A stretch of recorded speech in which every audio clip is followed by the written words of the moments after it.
in the outer city, we don't really have, like, you know, like, every time we have somebody, like, we had Tyson. Tyson was a perfect outer city hero because he represented us because he was always on the edge. They always wanted to make him a different type of person, and he would never be that. He would always be on the edge.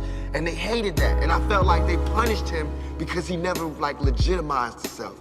He hung in clubs. He was the only person I know that had millions that hung around with rappers. The only black person I know that made it to that millionaire status and that treated rappers with some kind of dignity without being like, 1, 2, 1, 2, oh. That's what every entertainment person that's black, that has money, that's every way they look at rappers, just like white people do. They look at us like ignorant people with mics, holding out jocks, with Kangos and big gold chains. Mike Tyson was the only person I can remember being a millionaire, just being like a real brother. And that was our hero, and I want to be like that. And I want more like that. It's like we don't have nobody that's up there to help pull us up. Everybody's struggling to get up there so we can pull somebody up. But once somebody get up there, they all leave the ropes. And we just need somebody to be up there. And a lot of more of us can come up if we just get one greedy person to throw the rope back over so some more people can come. But they all get up there. As soon as they get up there, there's this welcoming committee, the big society. They all tell them, first thing you do now that you're up here is cut the rope and pull away from the wall.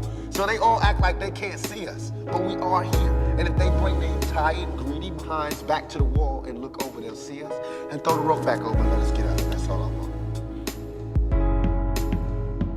You have some lyrics in here, but I don't want to be a role model. Yeah. What are you saying with that? It's that I say I don't want to be a role model in the song because when I say I want to be a role model, that would limit me. But when I let somebody put the label role model on me, it limits me. Because look at those words. Role model. Both of those are fake words. Role playing and just to model. You know what I'm saying? That's fake. I'm real. Being real, I drink. You know what I'm saying? I hang out, I party, I do things that 21-year-olds do. And even worse, because I didn't have a childhood. I'm reliving my childhood. I live life to its fullest. I make mistakes, but I do things that some college kids wouldn't do. You know what I'm saying? Because I live from my heart, I just have fun. So it's like, I don't want to be a role model, I just want to be real. I stay cold, I set goals, take control, drink out my own bottle. I'm not a lush or crazy like that, but I mean, I'm responsible. I handle my own business, you know, and I mind my own business, and I do my own thing. That's how it is. If anybody can learn from that, they should. If anybody gets inspired from that, they should. Anybody got any advice on how I should change, they should keep it. You know what I'm saying? It's like that.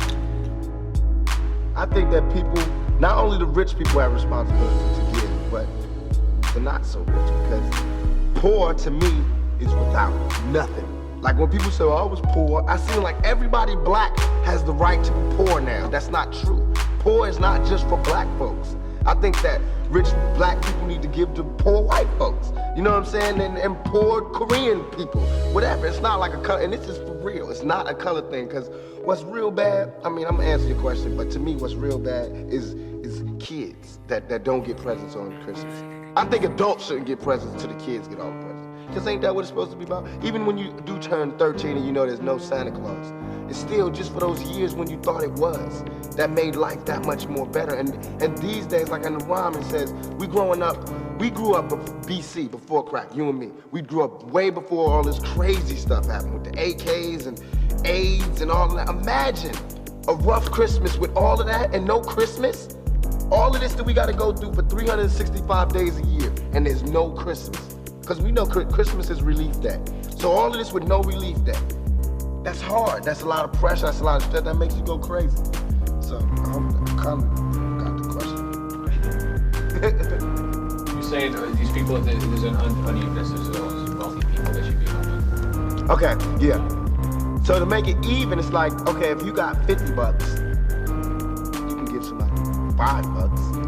You know what I'm saying? Like, I know it's been times I gave somebody, these little kids that was at the gas station. It impressed me that them little kids is like 14 and they pumping people's gas. Instead of like taking the money like I would think. That's the easy way. They pumping people's gas. And you know, people is cruel. They'll give you a quarter. After watching you inhale vapors and everything, they'll give you a quarter for pumping gas. And I gave them little kids like 50 bucks. They was like, Thank you, but that teaches them the words. That teaches them that when you work hard and being responsible, there's a reward for that. And I think that just like I did that, corporations can do that. And on a big level, just, you know, imagine if a corporation just sent a representative and said, just go hang out in that playground. And when you tell them you see the one, whatever kid is the coolest and shares the ball or lets the most people play the basketball, we're gonna give them a scholarship. You know how many things, because then that would bring hope. And it's not gonna be too many more Christmases without hope, you know what I'm saying? Not to make it just about Christmas, not gonna be too many more days without hope. Because if there's hopelessness, there's revolution, and there's, you know, there's change. And if there's change, something that's gonna end up on the bottom. And that doesn't have to happen. It doesn't have to be a we on bottom, you on top thing all the time. It could be just a let's spread this. When there's hopelessness, there's that, and there's hopelessness. I think that when there's hopelessness, people revolt. Because it's like there's nothing that's like, you know, it's like we're going, is America gonna help us ever? You know, because we know for a long time they haven't. Are they ever? And it's like all these things are showing us no. And there's you know there's somebody going, no, they're not gonna help you. No, they're not gonna help you. And then of course, we see it, no, they're not helping us.